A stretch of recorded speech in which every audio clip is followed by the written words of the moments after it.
Hi, my name is CJ and this is my RC channel. Okay, we're starting to put the front end together. We're on step number 7 and I wanted to explain this piece to you. It can be set up either facing forwards or facing backwards. What this does is, and all you have to do is measure the distance here between this hole and this hole and this hole and this hole, and you'll see that one is slightly narrower than the other. It's 20 millimeters versus about 21 millimeters. And what that does is these are gonna mount up the front mounts of the inner A-arms with these ball joints. And if they are further apart, that means you're moving these outward in relationship to these which are fixed, which means you're changing camber. There's only 2 settings: 0 degrees of camber, in other words the wheels are straight up and down, or 1 degree of positive camber, which means the tires are tipped out at the top a little bit away from each other.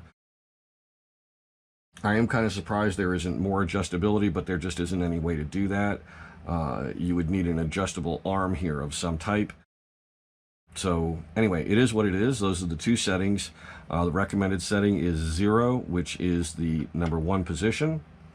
So the first thing we're going to do is take these 3x12s and we're going to slide them through here.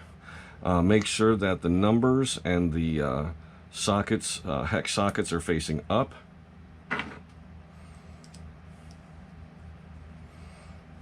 We can just screw these in.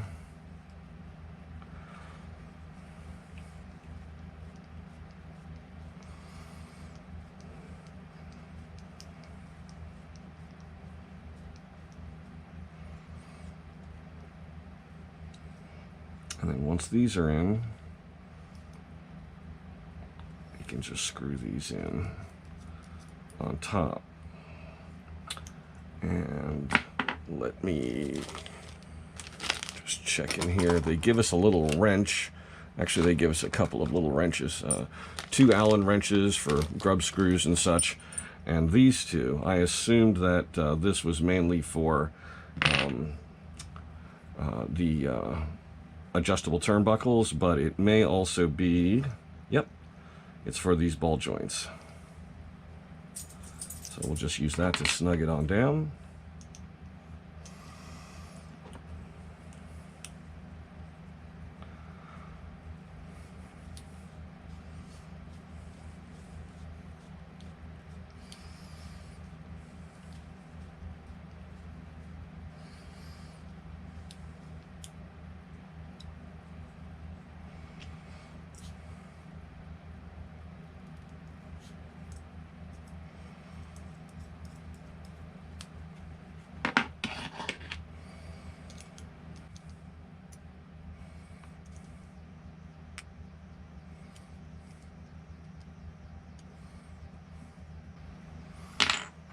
Okay, that's ready. So our upper arms we're not going to use right away, or not going to need them right away. What we do need is the lower A-arm assembly.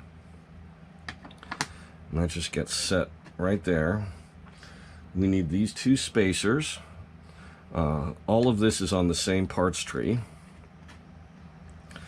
And then this piece is going to go on top here, like so.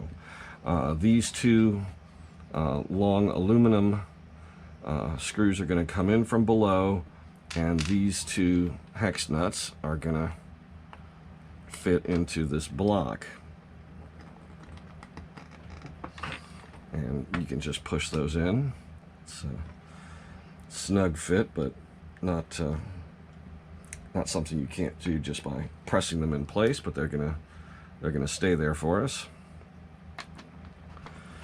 So now, and see, this is why I took off the wheels and didn't do the motor right now, because this is a lot easier to handle without all that extra weight on there.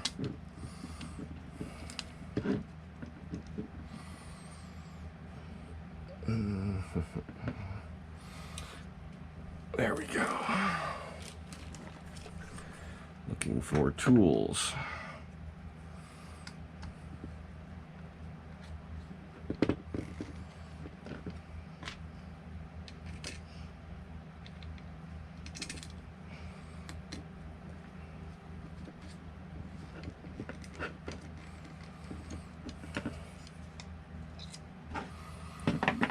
Now, as I mentioned, this block here is available in anodized blue aluminum. I don't see where that would really benefit. It's not an item that's going to break easily. If it does, $4 gets you the whole whole assembly here of A-arms, spacers, everything. This whole F parts tree, plus the aluminum screws and the nuts. So, you know, that's a decision you might make. I think I did order one. I've ordered a handful of different aluminum parts. The main reason I see that putting this, switching this out for aluminum would be to add a little bit of nose weight without, you know, changing anything else about the car. Because there's there's not much space here. Once you get a servo in here and the steering mechanism and a battery pack, you're pretty tight for space to anchor weight. So swapping this out and adding a few extra ounces of nose weight, or switching it back to plastic to lighten the nose, trying to get the right balance of handling, those are definitely options. So onward, we have these two big washers, and most washers have a rounded edge and a flat edge, a sharp edge.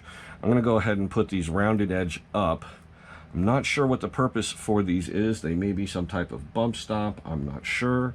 They basically just screw down into these barrels right here, and we will find out later on what those are for. At this point, I'm just following the instructions.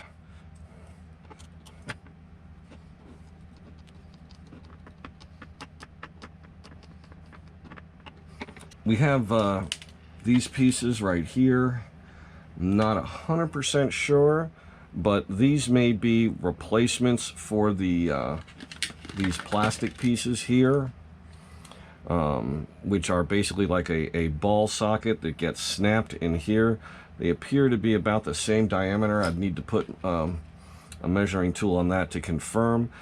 These might be the from the hop-up section of the kit, which is a fluorine-coated ball, so it's got a really smooth surface and a kind of naturally slippery coating, some type of treatment on the metal. Kind of like, you know, a lot of cars that have shock absorbers, the shock shafts will have that gold coating. It's called trinitrile.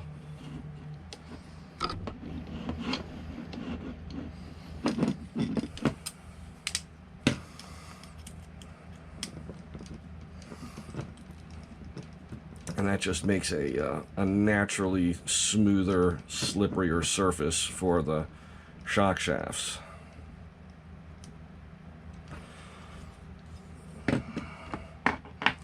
So these face with the little lip here on the bottom facing down. That almost escaped. And basically they just get snapped into the arms. So I would imagine they would go in easier from below. Yeah, the bottom here is a little wider. So basically you can just use a regular set of pliers. I would adjust them to the setting that has them like so. That way the top and bottom stay more parallel to each other. And basically you're just gonna put that in place there and snap it in. Takes very little effort, goes right in, and that's gonna give us a nice smooth movement. We may use a little oil there at some point, or a dry lube, but it may not need any lubrication whatsoever. And if it doesn't need anything more than either nothing or a bit of dry lube, that would be great, because this is an area that is going to get a lot of dust kicked up on it and could easily be a problem. So I'd love to see the older directions, because I'll bet you, let me just put a caliper on these. Let me just flip one up.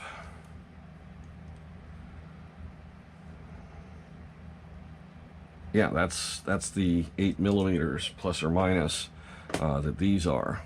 So now right here we have spacers. These we're going to be using definitely. Again, I'm not sure about these guys here. We'll see if those come up. But parts F2, 3, and 4 are respectively, looks like 1 millimeter, 2 millimeter, and 3 millimeter spacers. And those are probably going to be for our front steering. The steering knuckles that are going to attach between this lower arm and the upper arms. Okay, that may be the wrong arm for this. Maybe this one. So anyway, there is going to be a certain amount of space, basically, and there's a rod. The spacers would go in between the steering knuckle, filling this gap here, and that allows you to have more or less spacers above or below the steering knuckle, and thus move that steering knuckle up and down and adjust your ride height, basically.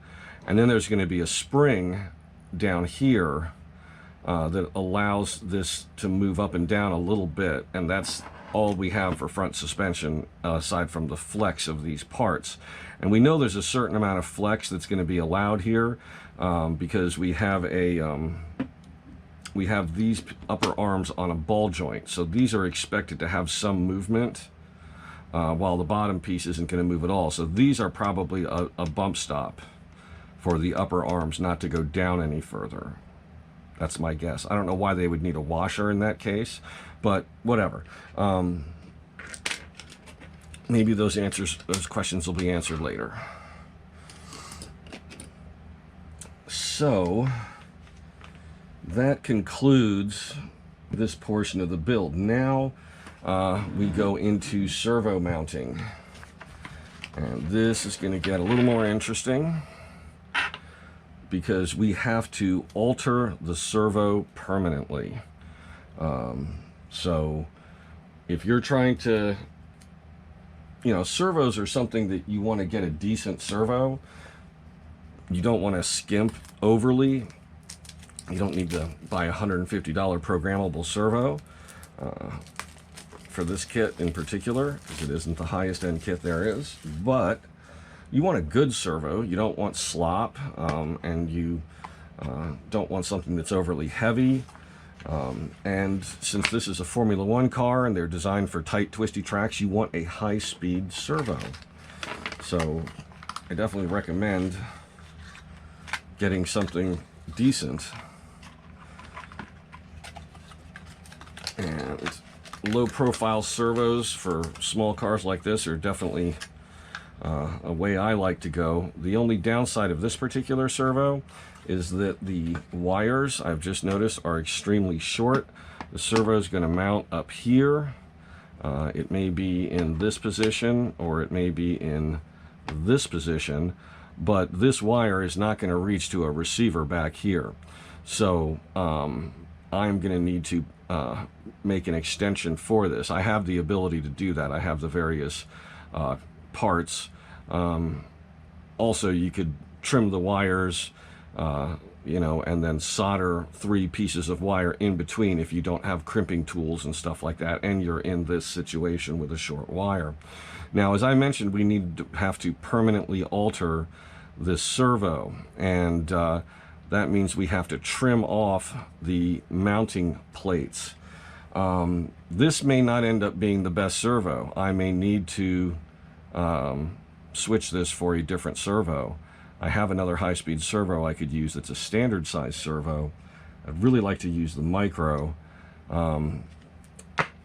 I need to look at this a little more carefully, because that is the one thing about this kit versus all the other Formula 1 kits I've ever seen. It's the only one that has you chopping your servo, you know, having to cut this away so that it can sit flat upright. I'm sure if you've looked through your directions, you know what I'm talking about. Now, I have an older high-speed servo I might swap over for this project, but I'd really like to go with that black one. So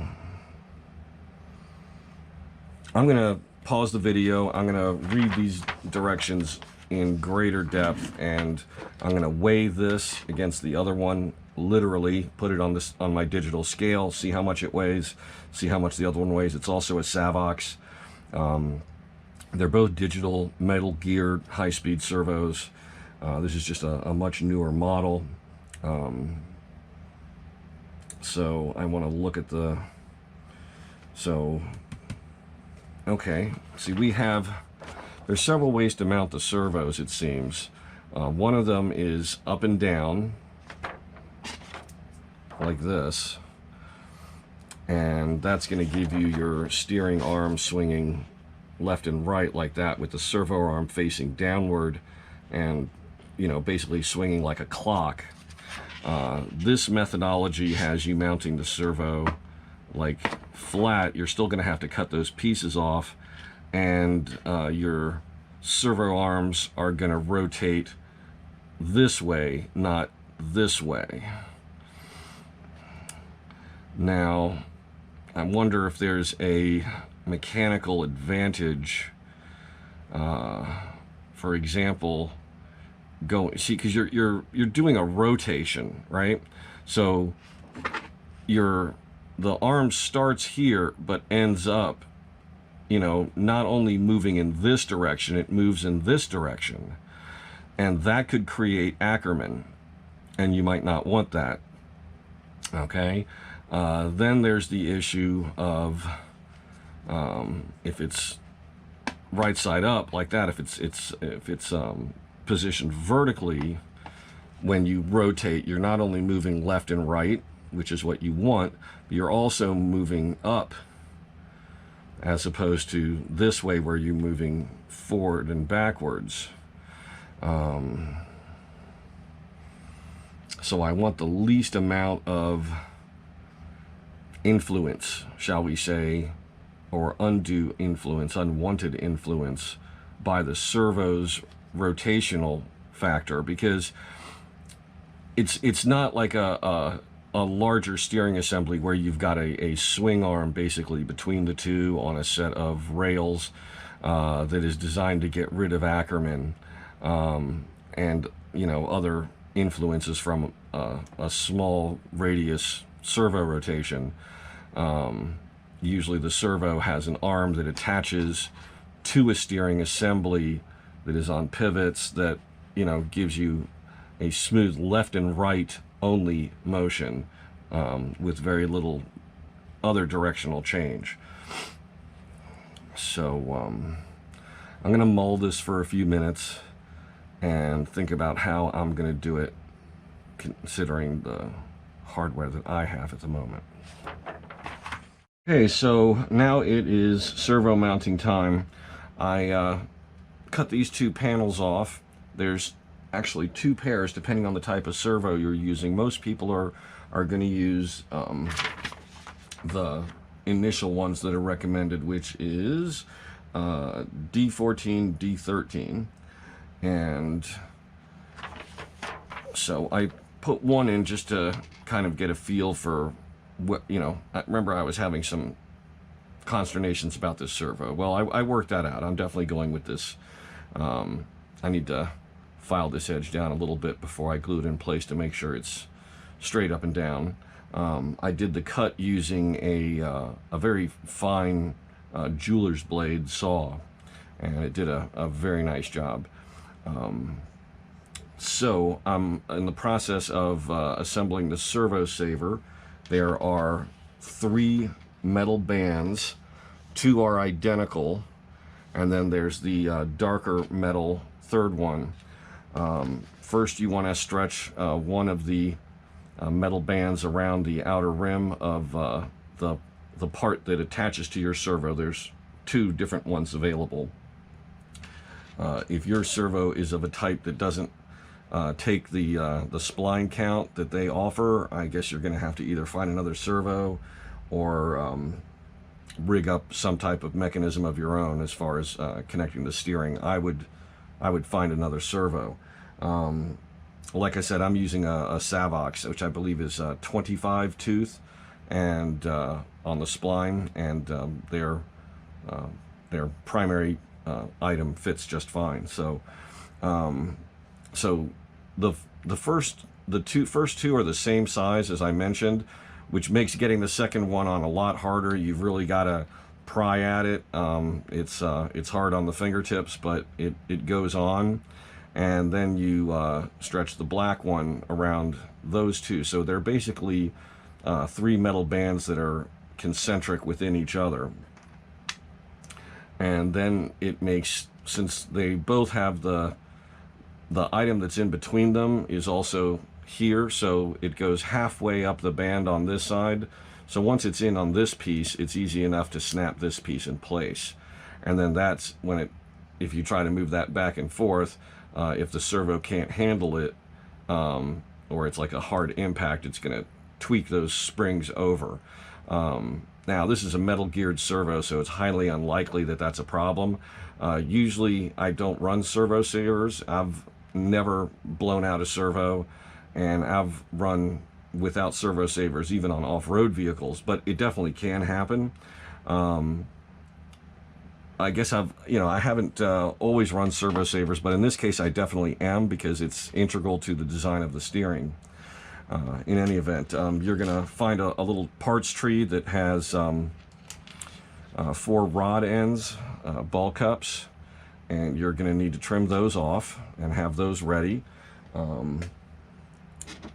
Go ahead and figure out how your linkage is going to work, and I would actually attach the servo last, because I want to get my linkages ready, and then I'm going to kind of figure out, do I need this flush up against the edge here, or do I need it back a little bit? I mean, those are, potential concerns. So it's probably going to be flush forward, but mine has a little bit of a change in the surface. So depending on, where that runs into this piece here, it looks like it's just catching the top. So I'll know where to have it as like a bump stop. But once there's tape on these, you can just screw these pieces down and you're off.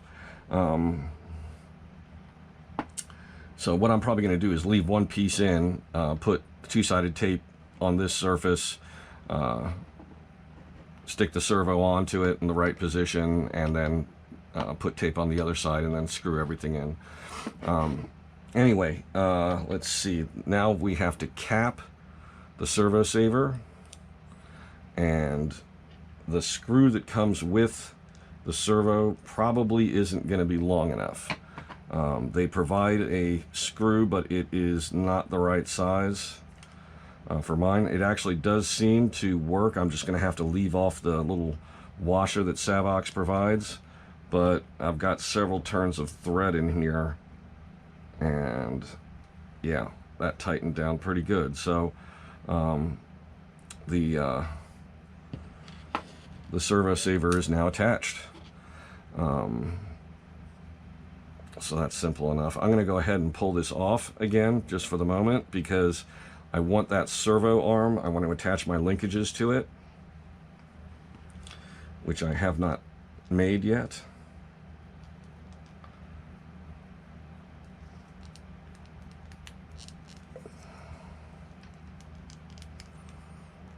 I hope everything I was just doing for you was on camera. I'd feel bad if I had to reshoot that. I'd have to take the car apart.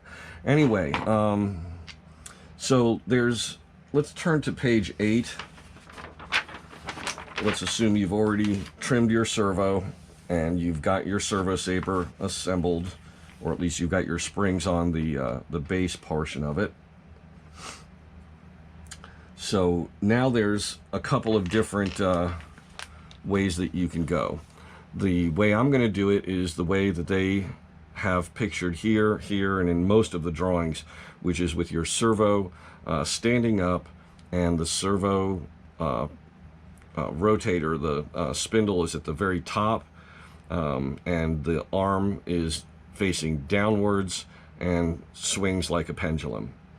And in that case, that means bolting on these two little items. They give you another pair of very small ball cups with this very small threaded hole here, and they give you some adapters, these little things right here that basically plug into the holes of the other one, and then this gets screwed in because there's a straight edge slot in the top of the ball joint. But that's for a very specific setup that uses something more like a micro servo. It's a very narrow servo, 15 millimeter. That's also where you use those other plates. So actually this may be for the steering knuckle, excuse me. In any event, there's this ball type, and then this spacer here, and depending on the orientation, that determines which of these items you're going to use. For example, if you are having your servo sit level like this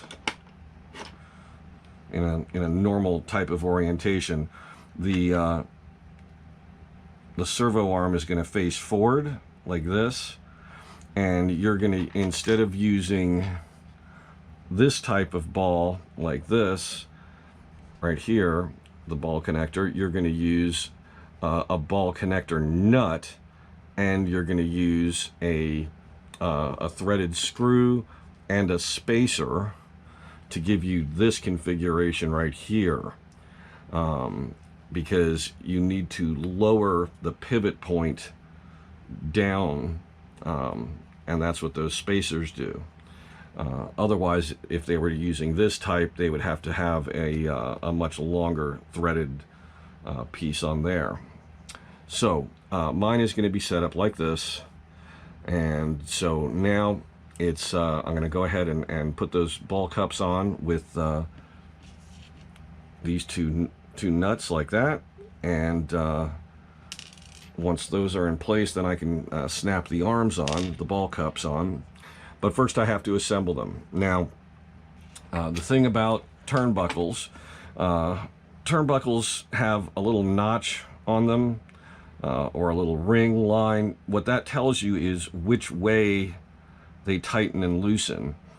Ball cups are counter threaded, so that when you turn the wrench, let's say clockwise, it pulls them together or pushes them apart, depending on how it's oriented.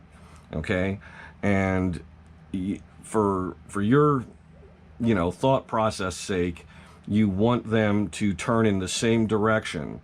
In other words, for the, let's say, the left side tire, you want to be able to turn it front to back to get it to expand and thus tow your wheel in. Okay, you want the exact same thing on the opposite side. In other words, turning them moves them in the same direction. So if you've got the little line pointing to the left on both of them, when you turn them in one direction, you're going to get the same thing. They're either going to tow in together or tow out together, depending on the orientation. Okay, but so you want these to both have those little notches pointing in the same direction, like that. Okay, and you could do it to the other direction if you want, as long as they're both pointing that way. Otherwise, one expands this way and the other one expands rotating the opposite direction, and that's a pain to remember. It's much easier to remember that, and it's a good thing to know that because you can do this with all of your cars. If you orient the little mark in the same direction on all of your vehicles, rotating, front to back like that, always gives you the same result. And that way you don't have to even think about it when you're trying to make a small adjustment to your vehicle, like getting a little bit of toe or a little bit of camber adjustment, or a little bit of rear camber adjustment, it's easy enough to do if they're all the same. So I'm going to thread these guys up. They need to be a specific length, 21 millimeters from the edge of the ball cup to the other side, like that. And that's just a starting point. You're going to make a fine adjustment later, but that gets you, started as far as building goes. So I'm going to go ahead, stop the video. I'm going to screw these two things together. Once I've got the turnbuckles built, I'm going to screw the ball sockets or ball connectors onto the arm, reattach the arm to the servo saver, and then I'm going to come back and talk about mounting the servo. Okay, front steering arms are attached to the servo arm. What you want to do, again, you want the little notches both facing the same direction. Can be left or right, your choice, but try to make that consistent with all of your kits. What you want, if your servo is going to be straight up and down like this, you want one of the ball cups facing forward and one of the ball cups facing down, because when we get our steering knuckles over here, these are going to pop onto a couple of ball connectors. So now I can plug this back in to the steering servo saver, and I think that I might even be able to put that washer in that I said I would probably have to live without, because it felt like it's screwed almost to bottom. So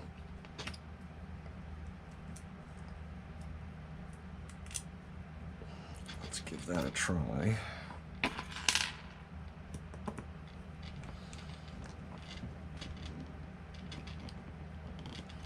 Excellent.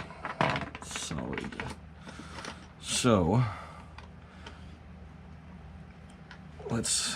now I need to look at clearance.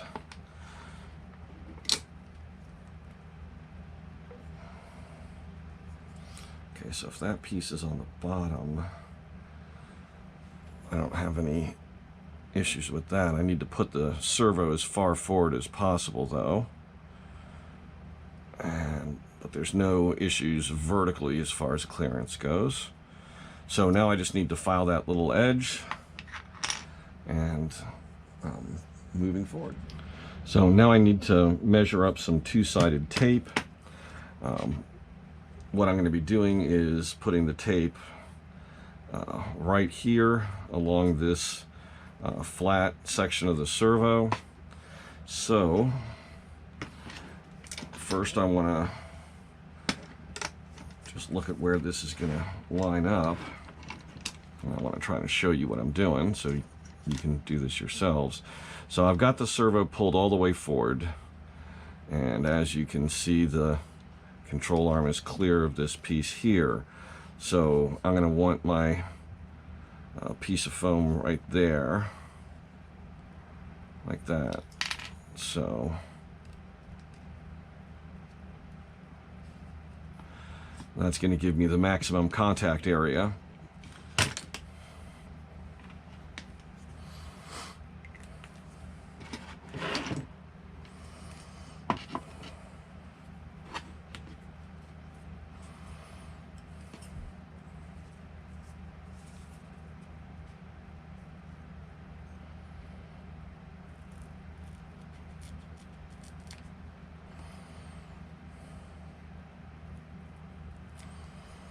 Try to be as efficient with the tape as possible, because you're going to need this for other locations. The receiver and speed controller both mount to a couple of panels that let me just go ahead and cut one off and show you what I'm talking about.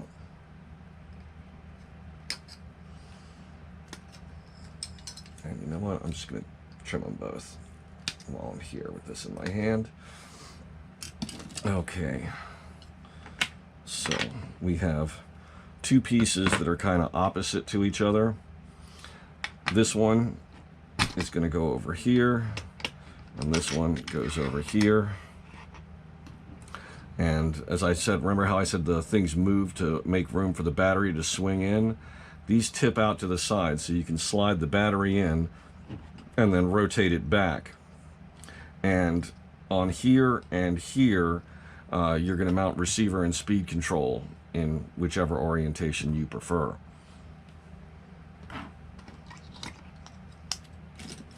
So back to installing this servo.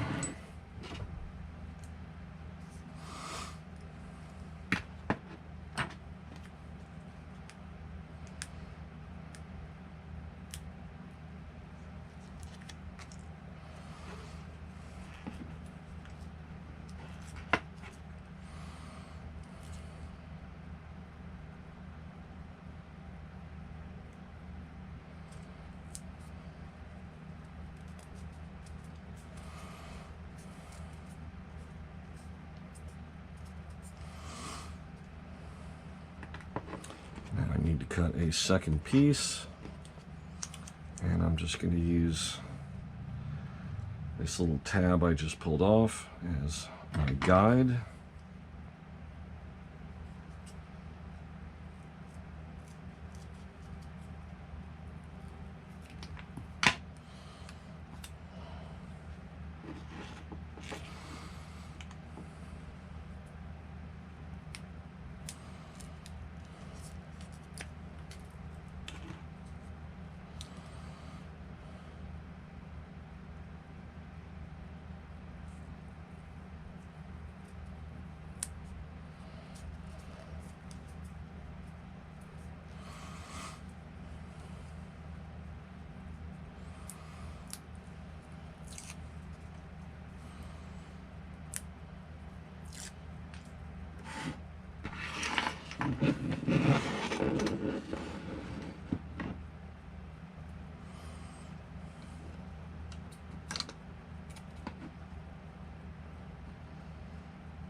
It's good to have one side of this thing loose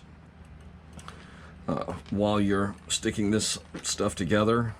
That way you can squeeze it. As you can see, I'm able to flex it at the rear. It's fine if the tape flexes after it's installed, but you want to make sure that at least right off the bat you're getting good firm contact. Okay, some video didn't get recorded. There wasn't a lot there. It's just these two panels here that slide down over these uprights, and we want to take, there's a piece of foam tape, not the two-sided tape, it's just a thin layer of foam, like 2mm thick foam, and you want to cut that into 4 pieces that are going to cover the inner surfaces of these panels. And what that does is this is where the battery is going to go, so it's going to keep the battery from rattling against those side panels. So now it's time to move on to the top deck, and these are some items that we need to attach. So the first thing we're going to do is we're going to take a 3x8 countersunk, and we're going to screw that in from below, and we're going to put one of these ball sockets on, or a ball connector nut, as they specifically call it.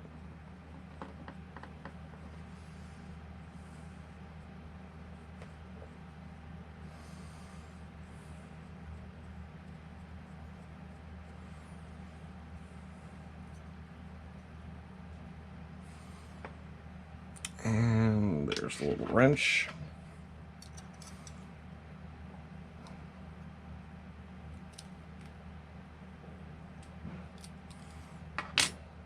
Okay, and the next thing we're going to do is,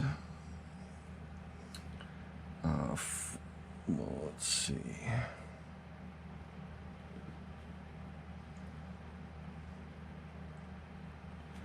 Okay, we're going to take a, this is a 3x20, and that is going to go in from below,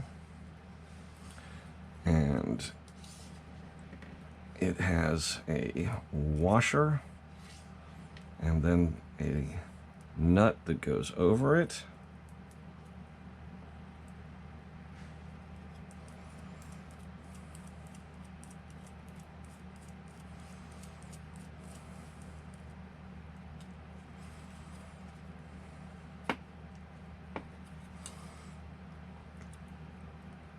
This is going to be part of the rear suspension.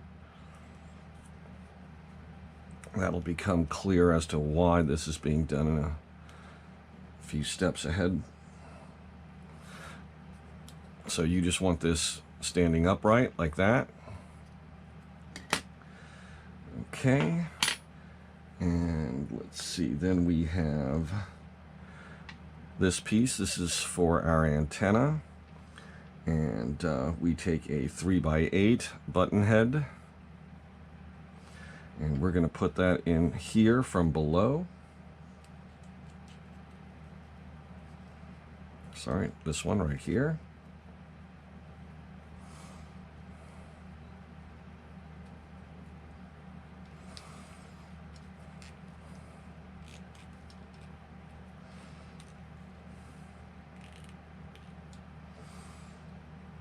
That is a toughie. Looks like the top is shaped like a hex. Yeah, but that doesn't want to grip it. I'm going to go ahead and hold this with a pair of pliers.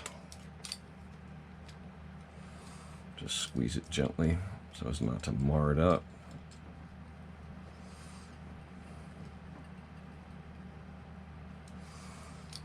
Okay. And then we need to put in 2 body posts. These are D2, and we're going to put a O-ring on each of these.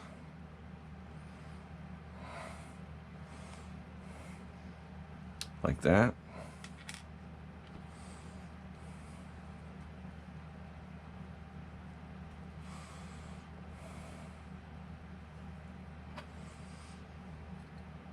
And those are going to go out here.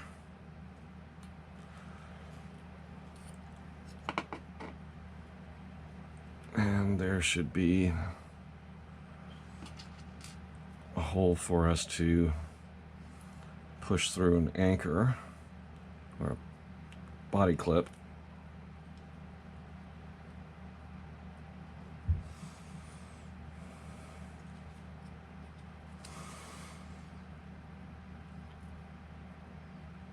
That takes a bit of squeezing to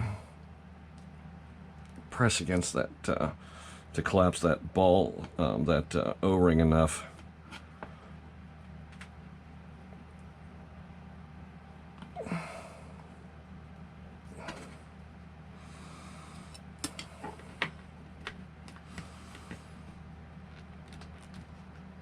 Yow!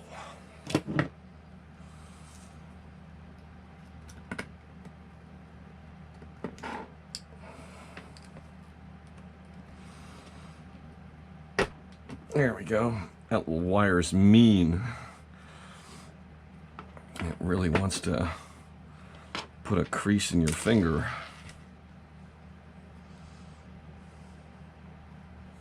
Oh, I forgot to put a washer under this, the ball nut there. I'll go ahead and get that in a second.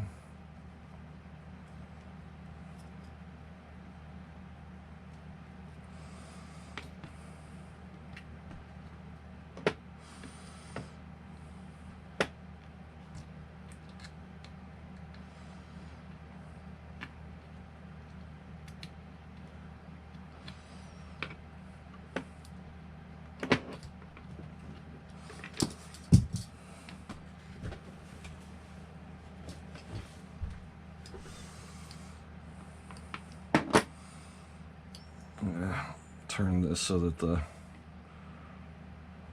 hole comes in from the side there.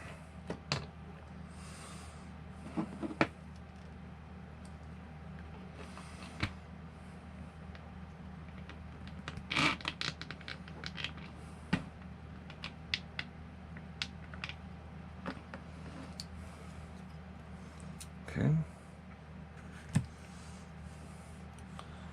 So I want to take that off and put a washer on there.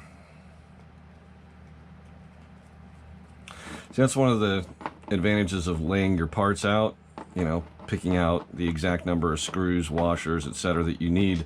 If you get to the end and there's something sitting there, you know you forgot a step.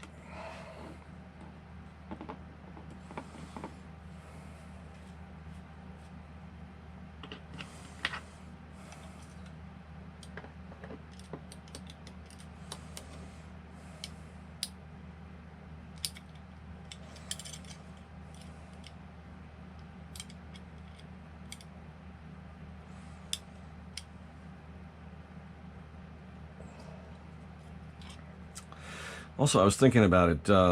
This may be one of only like 2 places. This will be the 3rd place that I've used some Loctite.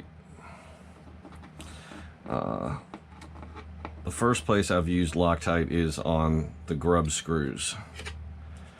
And the second place I've used Loctite is on the bolts for the ball joints that screw in here into the steering arm. And where did I put that?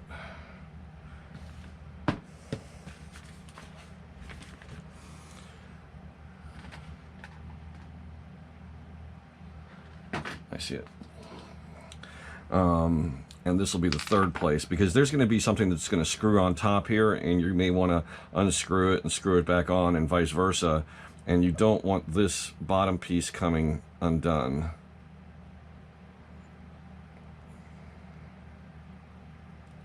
There we go.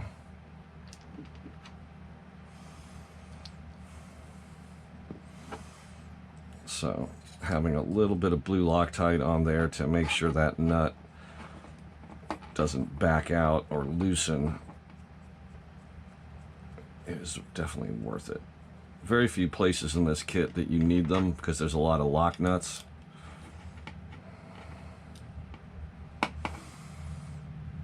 Or you're screwing into plastic.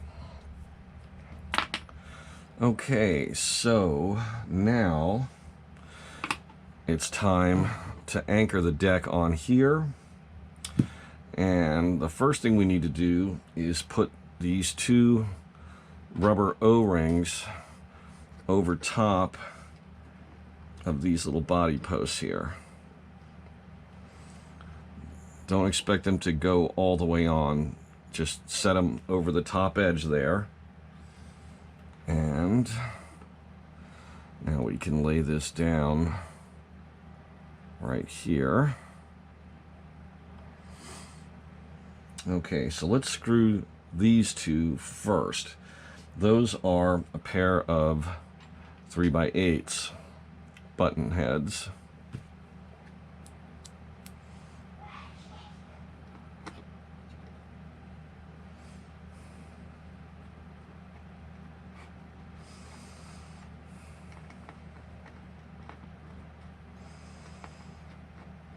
I wouldn't tighten all of these down completely. I would just get them in place and then make sure that O-ring stayed in place. Yep. Just get them a little snug, and then once all of the bolts are in place, then we'll go back and tighten them.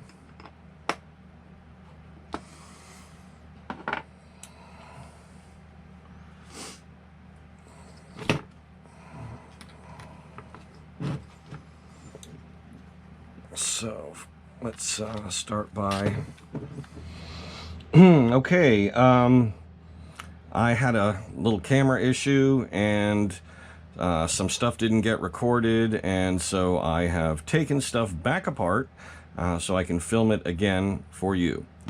And because I want to show every part of this assembly. Now, I didn't take this back off, and you will find these little spacers in the bag with the shock absorber parts. Basically, this little spacer is just so that the bearing, the inner rim of the bearing is against a metal piece versus against plastic, where the plastic is larger and it might rub against the seal of the bearing and slow things down. This little spacer here assures that only the inner ring of the bearing is touching. So what you're going to do is take a straight-edge screwdriver, and you're going to drive this ball stud into the outermost hole, and then I highly recommend some blue Loctite, and then you're going to screw on this little nut. You can tighten the nut using this provided wrench, the 4mm side, and when you tighten it down, don't over tighten it, just get it, you know, good and snug, but let the Loctite do its job for you. Do not, if you over tighten this, it's very easy to snap that little threaded rod coming off this ball stud here. It's very thin, and you could snap that really quick. Okay, another thing that you need to do, these spacers, I talked about these earlier. I pointed them out on a parts tree when we were getting some other things off of it. This is a 3, 2, and 1mm spacers. And when you first cut them off, they don't slide well on this Kingpin. They want to bind, and you don't want that. We don't want some kind of damping effect on this front spring here, because the amount of stiction that they created would have been enough to potentially stop this little spring. So what I did was I used a rat tail file that I have here, a small hobby file, and just ran it through, you know, a few times, just, you know, got it until it was snug, and then gave it a few twists just to remove any flashing, and then flipped it around and did it in the other direction, and got all three of them, you know, tested them along the way and made sure that I didn't overly loosen them, but, you know, got them so that they move nice and easy with just, you know, a hint of a touch. There's no binding there. Now, the springs that you're going to find in the package with this hardware are these silver springs, and they are not the right ones. These are for a different part of the car. It may not even be relevant to this kit anymore because this kit has been upgraded. You want these gold springs. I forget which bag they were in, but you're looking for a gold spring that's this big. It's going to fit. Let me just show you the other one right next to it so you can tell the difference. There's the two springs, big chains. They're about the same height, but a much smaller one, and it's gonna be smaller than this C-clip here. That's what you need. These larger ones will fall over the C-clip or pop over the C-clip, and you don't want that. So this is also where the depression in the bottom of the lower balls are. Jesus. Anyway, the lower balls, give me a break. Okay, so as you can see, let me just hold this down here. There's our spring action right there. And if you look at this from the side, you can see there's our caster as well. So what you're going to do is start with the 3mm spacer below, then put on your steering knuckle, put on your 2 and your 1, or your 1 and your 2, either way. The idea is to get 3mm below and 3mm above, so that that's our default suspension setting, so that that gives us the default ride height. Now, to finish this off, you're gonna just get that through the upper ball, and I used a pair of pliers to just have something to rest that suspension on, so that the spring isn't, the rod isn't dropping out the bottom. Then you're going to take the second C-clip and use a needle nose pliers and snap it on.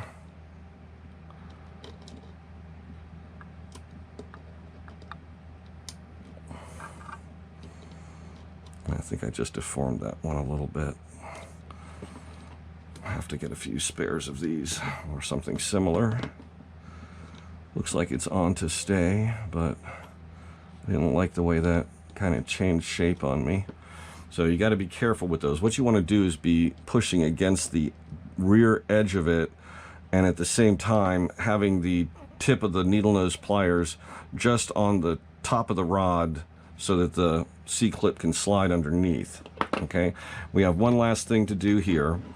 If you noticed on those kingpins, in the center of the kingpin, there's a like a ring that's been ground away, and I don't know because they don't really specify, and I may have missed something. There's a lot of random notes and a lot of different languages there, but if you just tighten this down until it touches the kingpin, and then you back off a little bit and then slide the kingpin up, you'll feel it drop into that groove.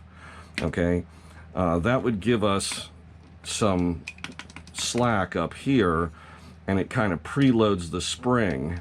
Now, I'm not sure that's what we want. So what I did was, this is what I did to the other side. I just let the spring settle, take up the slack, and then I anchored this to the kingpin in its, default status there. It's wherever the spring wants to keep it. Okay, and that gives a decent action there. I'm going to go back and look into that issue and see if that is incorrect and what the reasoning for it is. I may even have to try to call Tamiya support and get an answer on that. In any event, now we can attach our suspension arm, and all you need to do is make sure that the ball cup is facing down, and then take your pliers. Sorry.